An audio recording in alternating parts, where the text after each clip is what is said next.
Bangladesh Myanmar সীমান্তের ৭টি পথে অবৈধ অস্ত্রের চালান দেশে ঢুকছে। এই অস্ত্রের কারবারে জড়িত রয়েছে কমপক্ষে ৫টি চক্র। প্রত্যেক চক্রেই রয়েছে কক্সবাজারের রোহিঙ্গারা। অস্ত্রের চালানের প্রধান গন্তব্য কক্সবাজারের বিভিন্ন রোহিঙ্গা ক্যাম্প ও ৩ পার্বত্য জেলার সন্ত্রাসীদের আস্তানা। সীমান্ত রোহিঙ্গা ক্যাম্প। বিজিবি সহ সংশ্লিষ্ট বিভিন্ন সূত্রে মিয়ানমার থেকে দেশে অস্ত্র চালানের এসব তথ্য পাওয়া গেছে। সংশ্লিষ্টরা বলছেন, সাম্প্রতিক সময়ে মিয়ানমার থেকে যেভাবে অস্ত্র ঢুকছে এরকম পরিস্থিতি কয়েক বছর আগেও ছিল না।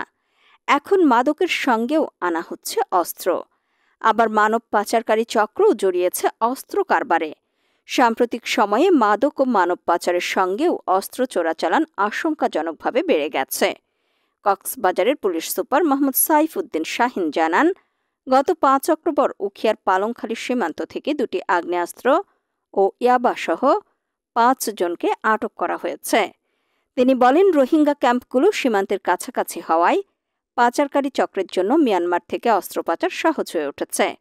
সূত্র মতে, নাইখংছড়ির ঘুমধুমের ২২ ফাঁড়ি, বালুখালী কাস্টমস ঘাট এবং উখিয়ার পালংখালী ও হোয়াইক্যাংয়ের নলবনিয়াসহ নাফ নদীর বিভিন্ন পয়েন্ট দিয়ে এসব অস্ত্র আনা হচ্ছে।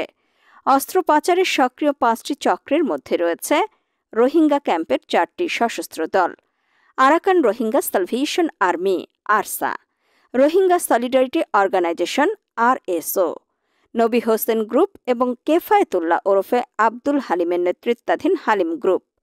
এছাড়া পার্বত্য চট্টগ্রামের সন্ত্রাসীদের একটি বড় চক্রও এর সঙ্গে জড়িত। সংশ্লিষ্টরা বলছেন, মিয়ানমারের রাখাইন রাজ্যে আরাকান আর্মির সঙ্গে দেশটির সেনাবাহিনীর সংঘাতের পর থেকে অস্ত্রের চোরাচালান ভয়াবহ রূপ নিয়েছে।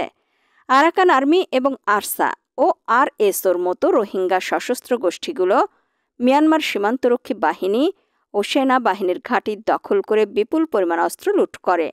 Border guard Bangladesh BGB Ramu সেক্টরের কমান্ডার কর্নেল মহিউদ্দিন আহমেদ জানান, মিয়ানমারের অস্ত্র এখানে আনার পর পাচারকারীরা তা রোহিঙ্গা ক্যাম্পে নিয়ে যায়।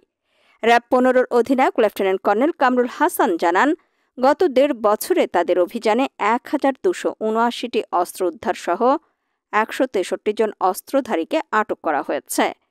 নতুন উদ্বেগজনক তথ্য হল, রাখাইনে খাদ্য সংকটের কারণে আরাকান আর্মি এখন লুটে নেওয়া অস্ত্র বাংলাদেশের অপরাধী চক্রের কাছে বিক্রি করছে। নিত্য প্রয়োজনীয় পণ্যের বিনিময়েও অস্ত্র বিনিময় হচ্ছে। বান্দরবানের নাইখংছড়ির সাবেক উপজেলা চেয়ারম্যান তোফায়েল আহমদ সম্প্রতি এক সভায় বলেন, বাংলাদেশ সীমান্ত দিয়ে আরাকানে নিত্যপণ্য পাচার এমনই বেড়েছে যে কক্সবাজারের হাজির বিরিয়ানি দিয়ে আরাকান আর্মির সকালের নাস্তা সারা হচ্ছে।